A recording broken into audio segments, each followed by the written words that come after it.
డబ్బు దేవుడి చేతిలో ఉన్న వాటిని తెచ్చి నీకు ఇవ్వదు. కానీ దేవుడు ఈ జనం నెత్తి మీద పెట్టుకొని కళ్ళకు అద్దుకొని ధూపం వేసేటువంటి ఆ డబ్బుని నీ కాళ్ళ దగ్గర తీసుకురాగలడు, నీ కాళ్ళ దగ్గర పెట్టగలడు. ఇప్పుడు చెప్పండి, మనం కోరుకోవాల్సింది ఎవరిని? సిరినా, శ్రీమంతుణ్ణా? మీరందరూ శ్రీమంతుణ్ణే కోరుకున్నారు, అందుకే అదృష్టవంతులు అని చెప్తున్నాను.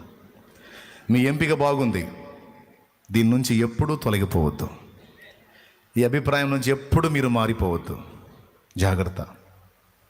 విశ్వసించిన వారందరూ ఏక హృదయమును ఏకాత్మీయు గలవారయుండిరి. ఎవడునూ తనకు కలిగిన వాటిలో ఏదియు తనదని అనుకొనలేదు. వారికి కలిగినదంతయు వారికి సమష్టిగా ఉండెను. ఇదియుగాక అపోస్తులు బహుబలముగా ప్రభు అయిన యేసు పునరుద్ధానమును గూర్చి సాక్ష్యమిచ్చిరి. దైవకృప అందరి యందు అధికముగా ఉండెను. భూములైనను ఇండ్లైనను కలిగిన వారందరూ వాటిని అమ్మిన వాటి వెల తెచ్చి అపోస్తుల పాదముల యొద్ద పెట్టుచు వచ్చి. అపోస్తుల నెత్తి మీద పెట్టిరే. ఇప్పుడు లోకం పరిగెత్తుతుంది దానికోసమేగా. దేనికోసం తమ్ముడా? पैसा में परमात्मा है, किधर है? पैसा में है. कौन बोले? ఎవడు చెప్పిండు? పైసల్లో డబ్బుల్లో దేవుడు ఉన్నాడు. డబ్బులో దేవుడు ఉన్నాడా? డబ్బే దేవుడని పరిగెత్తుతున్నారు. ఎందుకు? ఒక్క డబ్బు ఉంటే లోకంలో అన్నీ వచ్చి ఉంటాయి అని. మరి అట్లయితే ప్రపంచ ప్రఖ్యాతిగాంచినటువంటి మిలియనీర్స్ ఎందుకు ఆత్మహత్యలు చేసుకొని వచ్చారు? ప్రపంచ ప్రఖ్యాతిగాంచిన ధనవంతులు చాలామంది ఎందుకు అండి వాళ్ళ ప్రాణాలు ఉసరొసర తీసుకున్నారు? డబ్బు ఉంటే అన్నీ ఉంటాయిగా. హలో బోలో అని వాళ్ళు అనుకున్నారు. కానీ మానవుడు వెతుకుతున్న మనశ్శాంతి, ప్రశాంతత, ఆదరణ, ఆనందం దేవుడు తన కుడి చేతిలో ఉంచుకున్నాడు.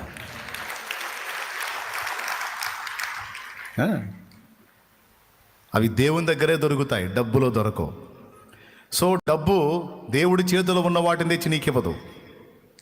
కానీ దేవుడు ఈ జనం నెత్తి మీద పెట్టుకొని కళ్ళకు అద్దుకొని ధూపం వేసేటువంటి ఆ డబ్బుని నీ కాళ్ళ దగ్గర తీసుకురాగలడు, నీ కాళ్ళ దగ్గర పెట్టగలడు. ఇప్పుడు చెప్పండి, మనం కోరుకోవాల్సింది ఎవరిని? సిరినా, శ్రీమంతుణ్ణా? మీరందరూ శ్రీమంతుణ్ణే కోరుకున్నారు,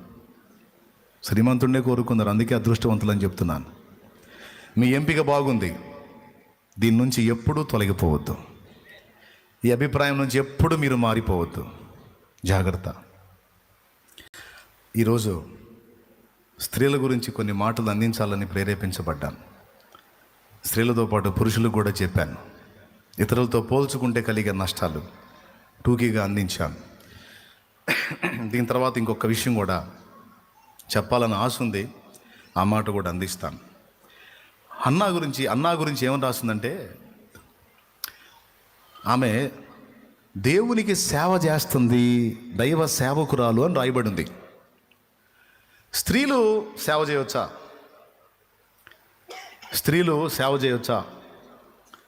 స్త్రీలు వాక్యం ప్రకటించవచ్చా? దీని గురించి లేఖనం ఏం చెప్తుంది? దేవుని సువార్త పరిచర్యలో స్త్రీ పాత్ర ఏమిటి? సంఘ నిర్మాణ విషయంలో స్త్రీ పాత్ర ఏమిటి? అసలు స్త్రీకి అవకాశం ఉందా లేదా అంటే, బైబిల్ అక్షరాలా సెలవిచ్చింది, స్త్రీకి అన్ని విషయాలలో అవకాశం ఉంది. బైబిల్ స్త్రీని తృణీకరించినట్టుగా అనుకుంటున్నారు కొంతమంది.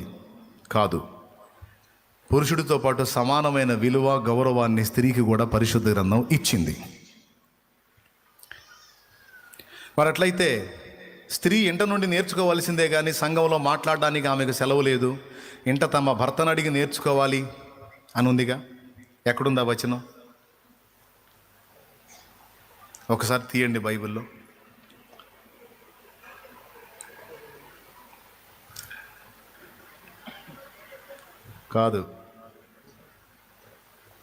కాదక్కాయ్, కొరింథీ పత్రిక ది అక్కాయ్.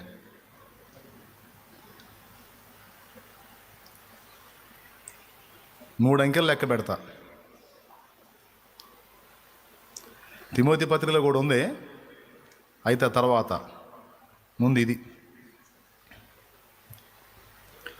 ఒకటి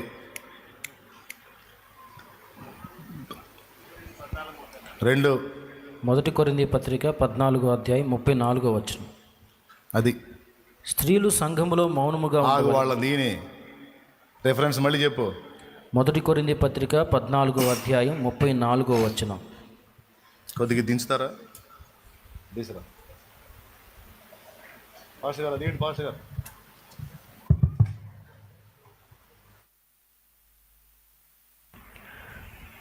స్త్రీలు సంఘములో మౌనముగా ఉండవలెను, వారు లోబడవలసి ఉన్నదే గాని మాటలాడుటకు సెలవు లేదు, ఇలాగు ధర్మశాస్త్రము చెప్పుచున్నది. వారు ఏమైనను నేర్చుకొనగోరిన ఎడల ఇంట తమ తమ భర్తలను అడుగువలెను, సంఘములో స్త్రీ మాట్లాడుట అవమానము.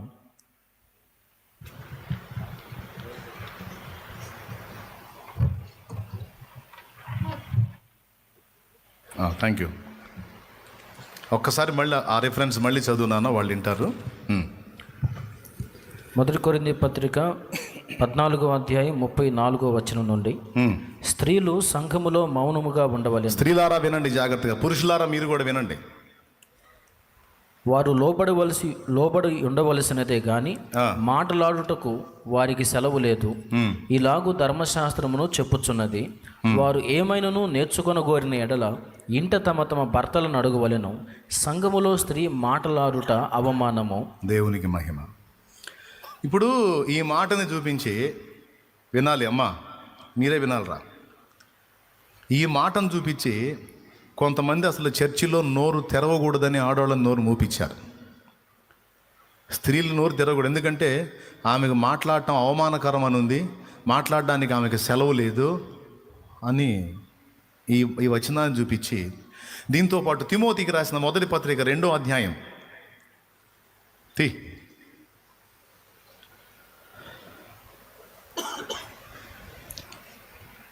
మొదటి పత్రిక 2వ అధ్యాయము 11వ వచనం నుంచి చదువు. స్త్రీలు మౌనముగా ఉండి సంపూర్ణ విధేయతతో నేర్చుకొనవలెను.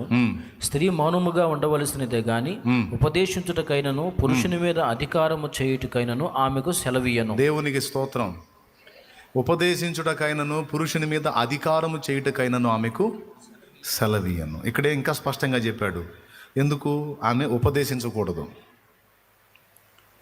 అక్కడేమన్నాడు, సంఘంలో మాట్లాడటం అవమానం, సో మాట్లాడకూడదు, ఏదన్నా ఉంటే ఇంటికాడ భర్తను అడిగి నేర్చుకోవాలి, ఉపదేశించను కూడదు అన్నాడు.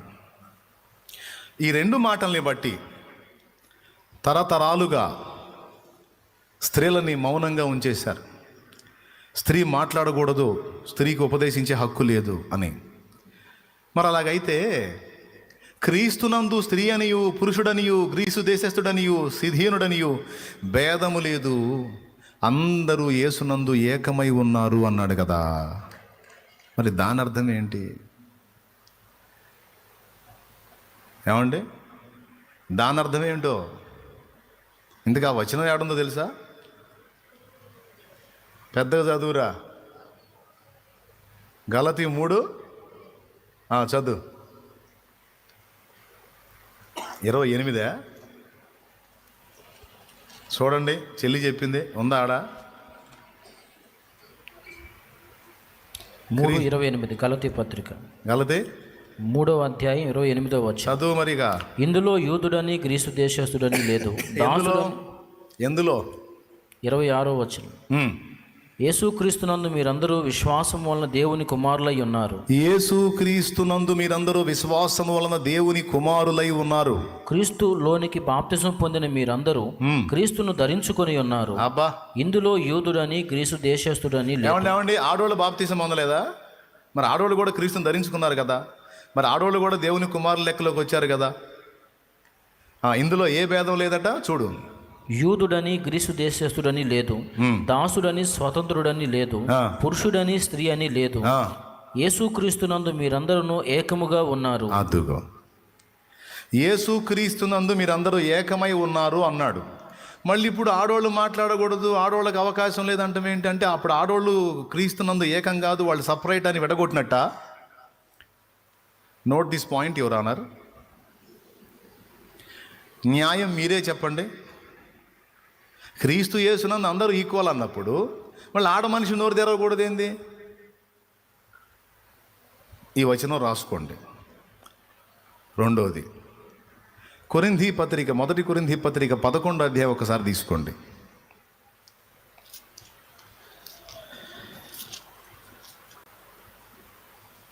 11వ అధ్యాయము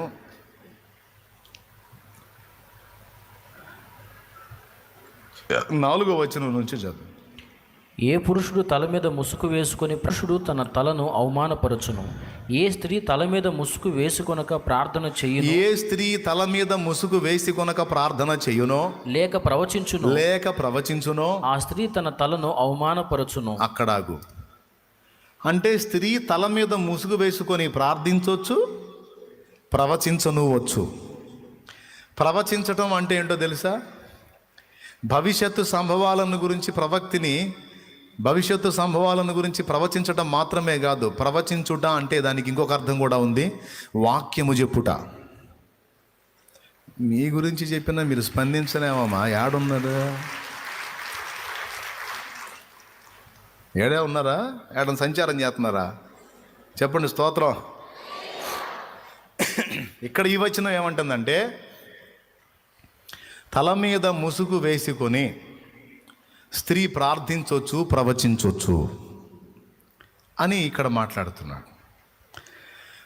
ఇందాక చెప్పిన గలతీ వచనంలోనేమో క్రీస్తు యేసునందు మీరందరూ ఏకము, స్త్రీ పురుషుడు, గ్రీసు దేశస్థుడు, యూదుడు, అన్యుడు అనే తేడాలు లేవు.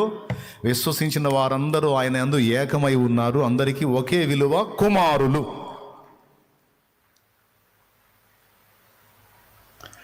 ఇప్పుడు చదివిన ఈ వచనంలోనేమో తల మీద ముసుగు వేసుకొని ప్రవచించవచ్చు, ప్రార్థించవచ్చు అన్నాడు. మరి మాట్లాడటం అవమానం అని నువ్వే కదా చెప్పావు, మళ్ళీ ప్రవచించవచ్చు అంటావేంటి? మళ్ళీ ప్రార్థించవచ్చు అంటావేంటి? ఉపదేశించుటకైనను పురుషుని మీద అధికారం చేయటకైనను సెలవీనన్నావే, మళ్ళీ నువ్వే చెబుతావేమి? ఈ మాటలను పట్టుకొని కొంతమంది స్త్రీలు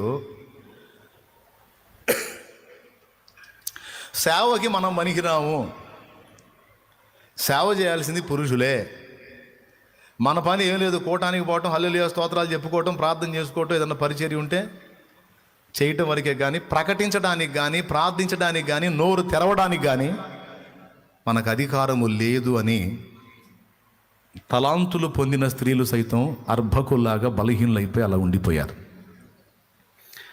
ఈరోజు మీకు కనువిప్పగలగడానికి ఈ మాట చెప్పనియండి. దేవుని వాక్యం నిరర్ధకం కానేరదు. ముసుగు వేసుకొని విధేయతను కనపరుస్తూ స్త్రీ ప్రవచించవచ్చు, ప్రార్థించవచ్చు అని పరిశుద్ధాత్ముడు రాయించాడు. క్రీస్తు యేసునందు ఏ భేదము లేదు, అందరూ ఈక్వల్గా ఉన్నారనే మాట కూడా పరిశుద్ధాత్మ రాయించాడు. గుర్తుపెట్టుకోండి. మరి అట్లయితే ఆ రెండు మాటలు ఎందుకన్నాడు? దానికి కూడా కారణం చెప్తా. ఒక్కసారి 1 కొరింథీ 14లో ఇందాక చదివిన మాట మీరు ఒక్కసారి మళ్ళీ చదవండి. 34వ వచనం చూడండి ఒకసారి.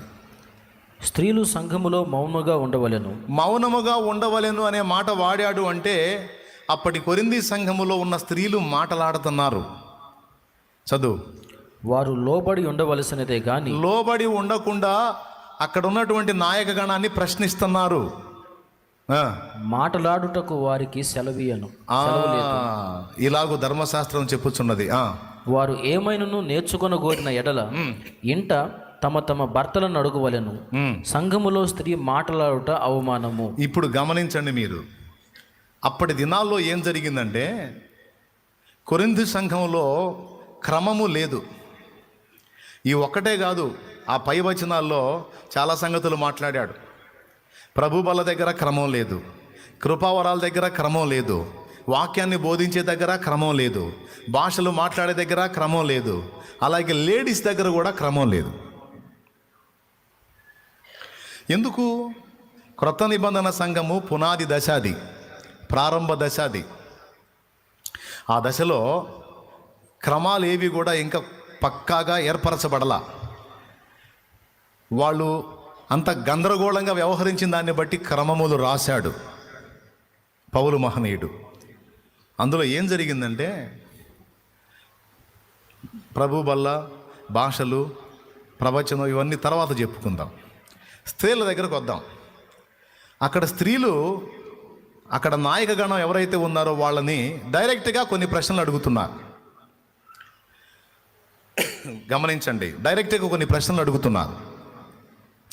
మీరు ఇలా చెబుతున్నారు కదా, ఇది ఈ సంగతి కదా, ఇది ఆ సంగతి కదా అని మాట్లాడుతున్నారు. అక్కడ ఉన్న నాయకగణాన్ని ప్రశ్నిస్తున్నారు, ప్లస్ వాళ్ళు కూడా డిస్కషన్ చేస్తున్నారు. దానివల్ల ఒక విధమైన అల్లరి తయారైంది. రెండవది, స్త్రీలు విధేయతను కోల్పోయి మాట్లాడారు, హద్దులు దాటారు. మీరు గమనించండి, లోకంలో సామెత ఉంది, 10 కండువాలు ఒక దగ్గర చేరిన కొట్లాట ఉండదంట. Myntra end of season sale starts on 29th May. Wishlist now. 4 కొప్పులు ఒక దగ్గర చేరితే కొట్టుకు సత్తారని లోకంలో సామెత ఉంది. మీకు ఎంతమందికి తెలుసు? అంటే లేడీస్. ఈ స్త్రీలలో పరస్పర వైరుధ్యం, కొంతమంది విమర్శలు మాట్లాడటం, కొంతమంది కూర్చొని డిస్కషన్ చేయటం. ఇప్పుడు నేను ఇక్కడ వాక్యం చెబుతున్నా, మీరు అక్కడ మాట్లాడుకుంటే ఎట్లుంటుంది? ఒకవేళ ప్రశ్నిస్తే భర్తకి చెప్పి భర్త ద్వారా ప్రశ్నింపజేయాలి. ఎందుకంటే విధేయతకు మొట్టమొదట స్త్రీ పెద్దపీట వేయాలి. డైరెక్ట్గా అడగకూడదు, భర్తకి చెప్పి భర్త ద్వారా అడిగించవచ్చు, భర్త దగ్గర నుంచి నేర్చుకోవచ్చు. అందుకే ఏమన్నాడంటే, చర్చ జరుగుతున్నప్పుడు, పరిచర్య జరుగుతున్నప్పుడు, క్రమం నడుస్తున్నప్పుడు మీరు మాట్లాడటం అవమానం. విశ్వాసులారా, మీకు ఏదైనా అర్థం కాలేదనుకో, డైరెక్ట్గా అక్కడ అడగటం కాదు, నీ భర్తగా చెప్పి భర్త చేత అడిగించు. ఆయన వెళ్ళి పర్సనల్గా కనుక్కుంటాడు. తర్వాత ఇంటికి వస్తాడు. ఇంటికి వచ్చినప్పుడు ఆయన చెప్తాడు, మాయ్ నువ్వు అడిగిన దానికి ఫలానా అర్థమట, నువ్వు అడిగింది ఫలానా దానికి ఇదిగో ఇది కారణం చెప్పాడు దైవజనుడు. భర్తను అడిగి ఇంట నేర్చుకోవచ్చు. అంటే ఏం చెప్తున్నా అంటే, క్రమము మిస్ అయిపోయి గందరగోళం అవుతుంది సంఘంలో. అందరూ మాట్లాడేస్తున్నారు, ముఖ్యంగా స్త్రీలు మాట్లాడుతున్నారు. ధర్మశాస్త్రం ఏం చెబుతుందంటే, పెద్ద చిన్న గౌరవం ఉంది కదా. ఎట్లా? పెద్ద చిన్న. ఇప్పుడు అన్నదమ్ములు ఉన్నారండి. నేను పోయి తమ్ముడిని అడిగాను అనుకో, తమ్ముడు ఏమంటాడు? నాదేముందండి, మన్న పెద్దోడు, ఆయన అడగను అంటాడా? లేకపోతే 7 చేళ్ళు ఎదవా నేను చెప్తాను అంటాడా? చెప్పండి. నాదేముంది? పెద్దోడు ఉన్నప్పుడు చిన్నోడు నోరు తెరవచ్చా? రైట్. కాబట్టి ఇక్కడ పాయింట్ ఏం చెప్పాడంటే, పురుషుడు సరిగా చెప్పట్లేదని, లేకపోతే పురుషుడు తనకు తెలియకుండా మాట్లాడుతున్నాడని ఎట్లా పడితే అట్లా మీరు వ్యవహరించొద్దు. పురుషుని మీద పెత్తనం చేయడానికి, శాసించడానికి ట్రై చేయొద్దు. నువ్వు కూర్చోవయా, నీకు అర్థం కాదు, నేను మాట్లాడతా అని నువ్వు పెత్తనం తీసుకోవద్దు. స్త్రీ ఉపదేశించుటకైనను అని పక్కనే ఉన్నాడు, పురుషుని మీద అధికారము చేయుటకైనను అన్నాడు. అంటే అప్పటి సంఘంలో ఏం జరిగింది? ఉపదేశించారు, ఆయన కూర్చోబెట్టి ఉపదేశించారు, మరియు పురుషుణ్ణి శాసించారు. అందుకని కింది వచనాలు అంటాడు, మొదట ఆదామును తర్వాత హవ్వయు నిర్మింపబడిది కారా? అయితే ఆదాము మోసపరచబడలేదు కానీ స్త్రీ మోసపరచబడి అపరాధములో పడెను. అర్థమైందా? కాబట్టి పెద్ద చిన్న, ముందు వెనక అనే తేడాలు ఉన్నాయి. ముందు పుట్టింది ఎవరు? ఆదామా హవ్వా? ముందు పుట్టింది స్త్రీనా పురుషుడా? తర్వాత అప్పుడు పెద్ద ఎవరు, చిన్న ఎవరు? మరి పెద్దోడు ఉన్నప్పుడు, పెద్దోడు మాట్లాడుతున్నప్పుడు చిన్న వ్యక్తి నోరు తెరవచ్చా? సో తారుమారు వ్యవహారం అయింది. అక్కడ గౌరవం, విధేయత అనేవి లాస్ అయినాయి. దేవుని సంఘంలో అవి లాస్ కావచ్చా? గౌరవం మరియు విధేయత. పురుషుణ్ణి గౌరవించాలి స్త్రీ. అంటే ఇప్పుడు రోజుల్లో అరే ఒరే అని కూడా అంటున్నారులే, అది వేరే సంగతి. వాళ్ళు అట్లనే పిలిపించుకుంటున్నారు సిగ్గు లేకుండా మగోళ్ళు. భార్య అంటుంది, ఏరా యాడున్నావు అంటుంది ఫోన్ చేసి. వాడెవడో అనుకున్నాను నేను. తర్వాత వచ్చింది హస్బెండ్ అంట. ఇప్పుడు అరే అంట ఫ్యాషన్ అంట. ఎరా యాడున్నావురా అంటుంది. ఆమెమో ఊరే, వాడేమో ఓసాయి. ఏం పదాలండి ఆ పదాలు, ఏం పిలుపులు! ఈ జాడ్యం దేవుని పిల్లల్లో కూడా కొంతమందికి అంటుకుంది. లోకం ఏ పాటు పడితే ఆ పాటు పడటమే. శారా యజమానుడు అబ్రహాం యజమానుడు అందా, ఎరా అందా? శారా అబ్రహాం యజమానుడు అందా, ఎరోయ్ అందా? మరి ఇది ఎక్కడ దరిద్రం అండి? ఎరా ఏంట్రా, ఎక్కడ్రా, రే రారా, ఏందిరా ఈ అరే తురే భాష ఏందిరా? పిలిపించుకునేవాడి కన్నా ఉండాలి కదా. మనం దేవుని సంబంధులం కదా, వాక్యానుసారులం కదా. కానీ విధేయత అనేది ఒకటి, పురుషుణ్ణి గౌరవించడం అనేది ఒకటి లాస్ అయినందున ఆ హద్దులు పెట్టాడు పౌలు. అంతే తప్ప అసలు మాట్లాడొద్దని కాదు. పురుషుని సెలవు చేత స్త్రీ మాట్లాడవచ్చు. మాట్లాడకపోతే ఎట్లా అండి? సాక్ష్యాలు అనుభవాలన్నీ పురుషులకే ఉంటాయా, లేడీస్కి ఉండవా? ఇంకా చెప్పాలంటే పురుషుల కంటే లేడీస్కి ఎక్కువ ఉంటాయి. ఎందుకు? నేను చెప్తా, వాక్యంలోనే ఉంది. స్త్రీలు ప్రేమించినట్లు పురుషులు ప్రేమించరట. జోగాదండి, నిజంగా. Please welcome co-founder of Blue Tokai Coffee Roasters, Shivam Shahi. You were drinking coffee to suppress your hunger. Still, I drink coffee to suppress my hunger. Narayan Murthy said. యోనాతానా, నా సహోదరుడా, నా ఎడల నీవు చూపిన ప్రేమ బహు వింతైనది, అది స్త్రీలు చూపు ప్రేమ కంటే కూడా గొప్పదన్నాడు. చూడండి, ప్రేమించమని ఆజ్ఞ ఎవరికి ఇచ్చాడు? ఎఫెసీ పత్రిక 5లో పురుషుడికి ఇచ్చాడా, స్త్రీకి ఇచ్చాడా? నాకు తెలుసు స్త్రీకి అంటారని. సరిగా చూడండి. పురుషులారా మీ భార్యలను ప్రేమించండి, స్త్రీలారా మీ భర్తలకు లోబడి ఉండండి. ప్రేమించమని ఆజ్ఞ ఎవరికి వచ్చింది? పురుషుడికి. స్త్రీకి చెప్పాలిగా, స్త్రీలారా నీ భర్తను ప్రేమించాలి అని. ఎందుకు చెప్పలా? ఎందుకంటే ఆల్రెడీ తను ప్రేమించింది కాబట్టి. ఇప్పుడు ప్రేమించినోడు ఎవరు? పెద్ద మనసు చేసుకొని పక్కోళ్ళని ప్రేమిస్తుంటాడు, భార్యను ప్రేమించడు. దరిద్రం. భార్యను ప్రేమించడు. ఆ ఒక్కదాన్ని మినహాయించి కనపడ్డ వాళ్ళందరికీ నా గుండె ఎంత విశాలమో, ఎంతమందికైనా చోటు ఉంది రా అంటుంటాడు, దరిద్ర మొహం వేసుకొని. మిమ్మల్ని కాదులే, దేవునికి స్తోత్రం. హలో, అందుకు గట్టి వార్నింగ్ ఇచ్చాడు. అయ్యా పక్కామన కాదయ్యా, నీ భార్యను ప్రేమించయ్యా. స్త్రీలు ఆల్రెడీ ప్రేమ కలిగి ఉంటారండి, మంచి ప్రేమ కలిగి ఉంటారు. ఇప్పుడు ఈ పదం ఎందుకు ఎత్తానంటే, యేసయ్యను ప్రేమించి ఆయనను సేవించి ఆయనతో వ్యవహరించిన అనుభవాలు మగాడికేనా, ఆడమనిషికి ఉండవా అంటే పురుషుడు కంటే ఎక్కువ అనుభవాలు స్త్రీ కలిగి ఉంటుంది. ఎందుకంటే పురుషుని కంటే ఎక్కువగా యేసయ్యను స్త్రీ కూడా ప్రేమించింది. Guarantee, confirm. కూటంలో చూడండి, వీళ్ళు ఎంతమంది ఉన్నారు, వీళ్ళు ఎంతమంది ఉన్నారు. దేవునికి స్తోత్రం. అంటే మగాళ్ళు పనులకు వెళ్తారు బ్రదరు. హలో, ఇవాళ పని ఉండదో తెలుసా?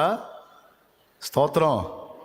పని లేకపోయినా సరే ఇంటికాడ తిని నిద్రపోతాడు, గురక పెడతా ముఖం వాసిందాక నిద్రపోతాడు, కానీ చర్చికి మాత్రం రాడు. కానీ ఆడతల్లులు చూడు, యేసయ్యను ప్రేమించటం, సేవించటం, ఆరాధించటం, ఉపవాసించటం, ప్రార్థించటం, ప్రతి చిన్నదానికి ముందే అలవాటు. స్త్రీకి ఆధారపడి బ్రతకటం అలవాటు, పురుషుని మీద పెద్దల మీద డిపెండ్ అయి బ్రతకటం అలవాటు. ఆ అలవాటు పురుషుడు ఆధారపడటం తక్కువ, స్త్రీ మాత్రం ఊరికినే డిపెండ్ అయితే దేవుని మీద.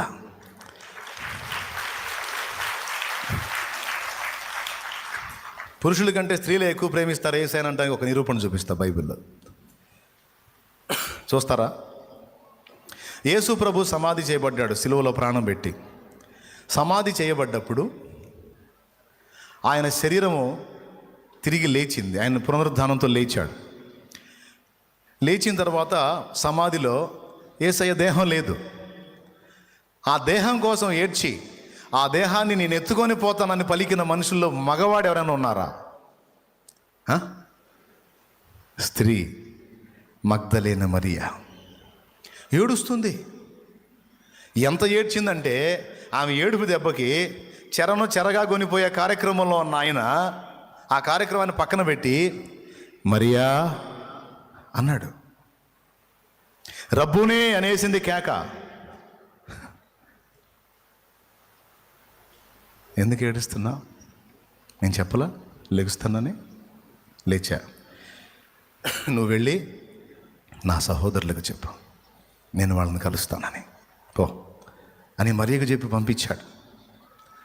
ఆ తెల్లవారుజామున ఆ చీకట్లో ఆ సమాధి దగ్గరికి పోయి, అసలు ఆడమనిషి అంత సాహసం చేసిద్దా? ప్రేమ, నాకు యేసు కావాలి, యేసు కావాలి, నాకు యేసు యేసు కావాలి.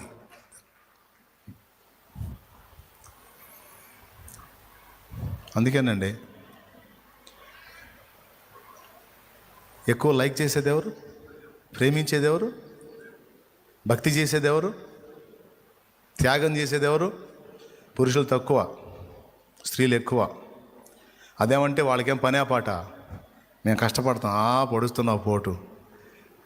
స్త్రీలు కూడా కష్టపడతారు, వాళ్ళు కూడా జాబ్ చేస్తారు, వాళ్ళు కూడా పని చేస్తారు. నువ్వు 650, నువ్వు 1000 రూపాయలు తీస్తే వాళ్ళు కూడా కనీసం 800 తీసుకురాగలుగుతారు. ఎందుకు ఈ మాట చెప్తున్నానంటే, క్రైస్తవ సువార్థీకరణలో, దైవ సేవలో స్త్రీ తన పాత్ర కోల్పోతే పెద్ద నష్టం.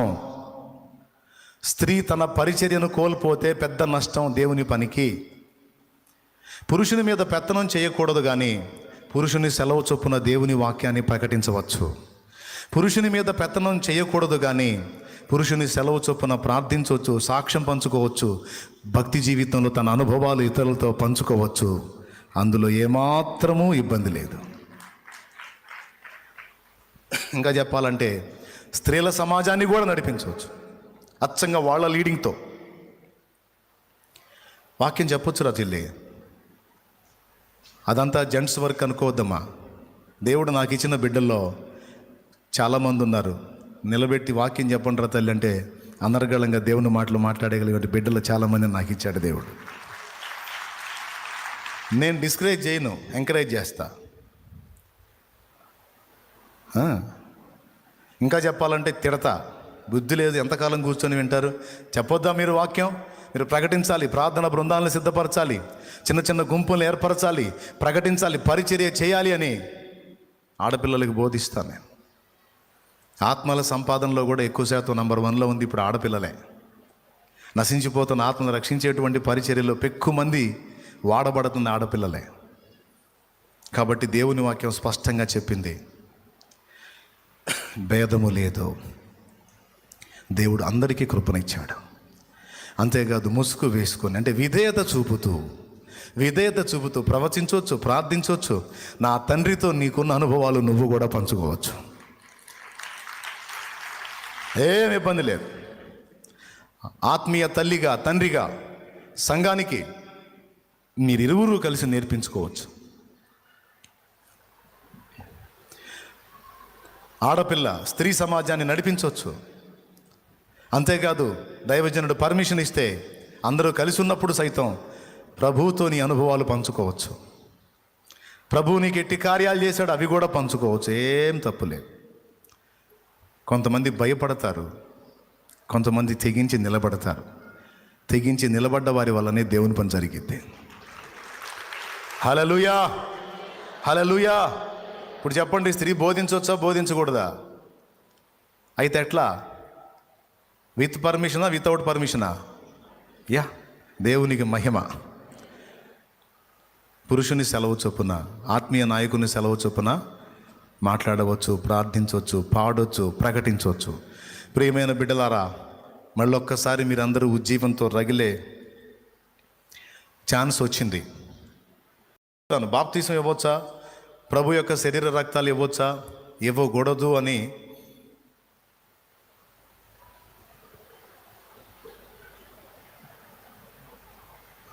ఆగిపోయాను. ఇవ్వచ్చా ఇవ్వకూడదా? ఇవ్వకూడదా? పురుషులు దద్దమ్మలై సమాజాలు నశించిపోతుంటే ఆ సమాజంలో ఒక పురుషుడు లేచి సేవ చేయనప్పుడు ఆడమనిషి ఏం చేయాలో మీరు చెప్పండి. న్యాయం చెప్పండి.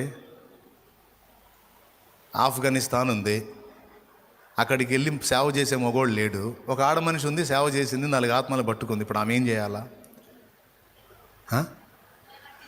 అయ్యగారు ఇక్కడ 4 బాప్తిస్మాన్ని సిద్ధపడ్డారు అయ్యగారు, ఒక అడుగు వచ్చి బాప్తిస్మ ఇచ్చేయాలండి అయ్యగారు అంటే, వామ్మో నేను రాను, అక్కడ ఐఎస్ వాళ్ళు ఉంటారు, బతికొండగానే తోలు ఒలుస్తారు, నేను రాను అన్నాడు. అప్పుడు ఆడమనిషి ఏం చేయాలి? ఏం చేయాలి? ఏమో మీరే డిసైడ్ చేసుకోండి, నాకు సంబంధం లేదు. దేవునికి స్తోత్రం కలుగును గాక. హల్లెలూయా. పురుషుడు అందుబాటులో ఉండి పురుషుడు కోఆపరేట్ చేసి చక్కగా అన్ని అనుకూలతలు ఉంటే పురుషుని అధికారం స్త్రీ ఎందుకు తీసుకోవాలి? చక్కగా అతనికి చెప్పి ఆ పని చేయించవచ్చు. ఒకవేళ పురుషులు దద్దమ్మలై తమ బాధ్యతను నెరవేర్చకపోతే తప్పు లేదు, దేవుడే అప్పచెబుతాడు స్త్రీలకు ఆ బాధ్యతని. న్యాయాధిపతుల్లో